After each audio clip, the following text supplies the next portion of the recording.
Nationalism in യൂറോപ്പിലെ ഏറ്റവും difficult ആയിട്ടുള്ള എന്നാൽ സ്ഥിരമായിട്ട് ചോദ്യങ്ങൾ വരുന്നൊരു ഭാഗമാണ് ഇറ്റാലിയൻ യൂണിഫിക്കേഷൻ എന്ന് പറയുന്നത്. എല്ലാ പിള്ളേരും കംപ്ലൈൻറ്റ് പറയുന്നതാണ്, മാം അത് പഠിച്ചിട്ടൊന്നും മനസ്സിലാവുന്നില്ല, അത് ഒന്നും എഴുതാൻ പറ്റുന്നില്ല എന്നൊക്കെയുള്ള. അപ്പോൾ നമുക്ക് ഇന്ന് അത് എന്താണെന്ന് പരിശോധിക്കാം. അപ്പോൾ ഇറ്റാലിയൻ യൂണിഫിക്കേഷൻ നമുക്കൊരു 3 ഭാഗമായിട്ടൊക്കെ പഠിക്കാം. അതിൽ നിങ്ങൾ പഠിക്കുമ്പോഴത്തേക്കും മസ്റ്റായിട്ടും മറക്കാതിരിക്കേണ്ട ഒരു ഭാഗം എന്ന് പറയുന്നത് ഗസ്പെ മസിനിനെ കുറിച്ചിട്ടാണ്. അദ്ദേഹത്തിനെ കുറിച്ച് ഞാൻ കൂടുതൽ പറയാം. ഇറ്റാലിയൻ യൂണിഫിക്കേഷൻ്റെ ഒരു ക്വസ്റ്റ്യൻ വന്നു കഴിഞ്ഞാൽ, അതായത് 5 മാർക്കിൻ്റെ ചോദ്യം വന്നു കഴിഞ്ഞാൽ ആദ്യം നിങ്ങൾ ഇറ്റലിയുടെ ഒരു അവസ്ഥ എന്താണെന്നുള്ളത് മസ്റ്റായിട്ട് പറയണം. അതായത് ഇറ്റലി ഇപ്പോൾ കാണുന്നൊരു ഇറ്റലി ആയിട്ട് അല്ലായിരുന്നു നേരത്തെ ഉണ്ടായിരുന്നത്. യൂണിഫിക്കേഷനൊക്കെ ആയ ശേഷമാണ് നമ്മൾ ഇന്ന് കാണുന്ന ഒരു രീതിയിലോട്ട് ഇറ്റലി മാറിയിരിക്കുന്നത്. അതിനു മുമ്പ് ഇറ്റലി ഒരു 9 പ്രൊവിൻസായിട്ട് ഫ്രാഗ്മെൻറ്റഡ് ആയിരുന്നു.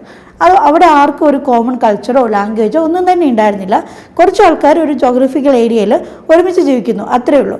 അതിൽ ഇറ്റാലിയൻ അഡ്മിനിസ്ട്രേഷൻ ഉണ്ടായിരുന്ന ഒറ്റ പ്രൊവിൻസേ ഉണ്ടായിരുന്നുള്ളൂ. അതിൻ്റെ പേരാണ് സാർഡീനിയ പെഡമെൻ്റ് എന്ന് പറയുന്നത്. ഓക്കെ, ഇത് കഴിഞ്ഞിട്ട് ഈ ഒരു ഇറ്റാലിയൻ യൂണിഫിക്കേഷന് ആദ്യമായിട്ട് ഇനിഷ്യേറ്റീവ് എടുക്കുന്ന ആളാണ് ഗസ്പെ മസിനി എന്ന് പറയുന്നത്. ഗസ്പെ മസിനി എന്ന് പറയുന്നത് ലോകം കണ്ട വൺ ഓഫ് ദ ഫേമസ് റെവല്യൂഷനിസ്റ്റാണ്. അദ്ദേഹത്തിനെ നമ്മുടെ ഓസ്ട്രിയൻ മജിസ്ട്രേറ്റ് ആയിട്ടുള്ള മെറ്റേണിച്ച് വിശേഷിപ്പിച്ചത് സിസ്റ്റത്തിൻ്റെ ഏറ്റവും വേഴ്സ്റ്റ് എനിമി എന്നാണ്. കാരണം അദ്ദേഹം ഈ ഒരു വെട്ടൊന്ന് മുറിയുണ്ട് അങ്ങനത്തെ ഒരു ടൈപ്പായിരുന്നു. ഈ ഒരു റവല്യൂഷണറി ഐഡിയാസിന് വേണ്ടിയിട്ട് ഏതറ്റം വരെ അദ്ദേഹത്തിന് പോകാൻ മടിയില്ലായിരുന്നു. ഇറ്റലിയിലെ ജനീവോ എന്ന് പറഞ്ഞ സ്ഥലത്താണ് ഈ ഗസ്പെ മസിനി ജനിച്ചത്. ഒരു 24 വയസ്സൊക്കെ ആയപ്പോൾ തന്നെ അദ്ദേഹം ഈ ഒരു റവല്യൂഷണറി ഐഡിയോളജീസിൻ്റെയൊക്കെ ഭാഗമായിട്ട് ഒരുപാട് റവല്യൂഷൻസിലൊക്കെ പങ്കെടുത്തിട്ടുണ്ട്.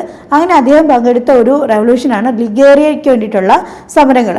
അതിനെ തുടർന്ന് അദ്ദേഹത്തിനെ ഇറ്റലിയിൽ നിന്ന് പുറത്താക്കുന്നുണ്ട്, എക്സൈൽ ചെയ്യുന്നുണ്ട്. അദ്ദേഹം അന്ന് പങ്കെടുത്ത സീക്രട്ട് സൊസൈറ്റിയുടെ പേരാണ് കാർബണേറിയ. പിന്നെ കുറേ വർഷത്തിന് ശേഷം അദ്ദേഹം തിരിച്ചു വരികയും 2 സീക്രട്ട് സൊസൈറ്റീസ് ഫോം ചെയ്യുകയും ചെയ്തു. യങ് ഇറ്റലി, യങ് യൂറോപ്പ് എന്ന് പറഞ്ഞിട്ട് 2 സൊസൈറ്റീസ് അദ്ദേഹം ഫോം ചെയ്തു. എന്നിട്ട് സമാന മനസ്കരായിട്ടുള്ള ആൾക്കാർ അതിൽ ജോയിൻ ചെയ്തു. എന്നിട്ട് ഇവരെ കൂട്ടിയിട്ടാണ് അദ്ദേഹം ഇറ്റാലിയൻ യൂണിഫിക്കേഷൻ ഇറങ്ങി പുറപ്പെട്ടത്. പക്ഷേ അൺഫോർച്ചുനേറ്റ്ലി ആ ഒരു ഫസ്റ്റ് അറ്റംപ്റ്റ് കുറച്ച് ഫെയിലിയർ ആയിരുന്നു. അതിനുശേഷം ഇദ്ദേഹം ഈ സാർഡീനിയ പെഡമെൻറ്റിലെ രാജാവിനെ പോയി കണ്ടു.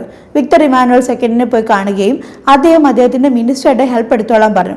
അദ്ദേഹത്തിൻ്റെ ചീഫ് മിനിസ്റ്ററായിരുന്നു കേവിയർ എന്ന് പറയുന്നത്. കേവിയറിനെ കുറിച്ച് പറയുകയാണെങ്കിൽ അദ്ദേഹം ഒരു റെവല്യൂഷനിസ്റ്റും അല്ല, ഒരു ഡെമോക്രാറ്റും അല്ല. അദ്ദേഹം വളരെ ഡിപ്ലോമാറ്റ് ആയിരുന്നു.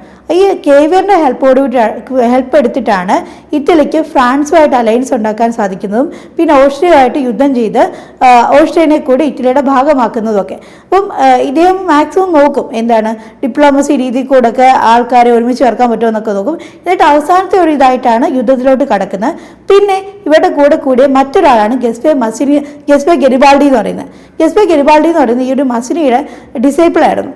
അദ്ദേഹത്തിൻ്റെ സീക്രട്ട് സൊസൈറ്റിയുടെ ഭാഗമായിട്ട് വർക്ക് ചെയ്യും. പിന്നീട് ഈ ഒരു ലീഡർഷിപ്പ് സ്ഥാനത്തിലേക്ക് വന്ന ആളാണ് ഗസ്പെ ഗരിബാൾഡി എന്ന് പറയുന്നത്. അദ്ദേഹത്തിൻ്റെ ഹെൽപ്പോട് കൂടിയിട്ടാണ് ഇറ്റലിയുടെ സദേൺ ഭാഗം യൂണിഫൈഡ് ആകുന്നത്. അദ്ദേഹത്തിനെ ഈ സ്പെയിനിൽ നിന്നും ഇറ്റലിയിലോട്ട് വന്ന കർഷകർ ഉൾപ്പെടെയുള്ള ആൾക്കാർ സഹായിക്കുകയും അവരുടെ ഒരു ഹെൽപ്പോട് കൂടിയിട്ട് 2 സിസിലസ് എന്ന് പറയുന്ന കിങ്ഡം ഒക്കെ യൂണിഫൈഡ് ആക്കുകയും ചെയ്തു. അപ്പോൾ ഈ ഒരു 3 പേരുടെ ഒരു കോൺട്രിബ്യൂഷനോട് കൂടിയിട്ടാണ് ഈ ഇറ്റലി യൂണിഫൈഡ് ആകുന്നതും അവസാനം യൂണിഫൈഡ് ഇറ്റലിയുടെ രാജാവായിട്ട് വിക്ടർ ഇമാനുവൽ സെക്കൻഡിനെ ഡിക്ലെയർ ചെയ്യുന്നതും.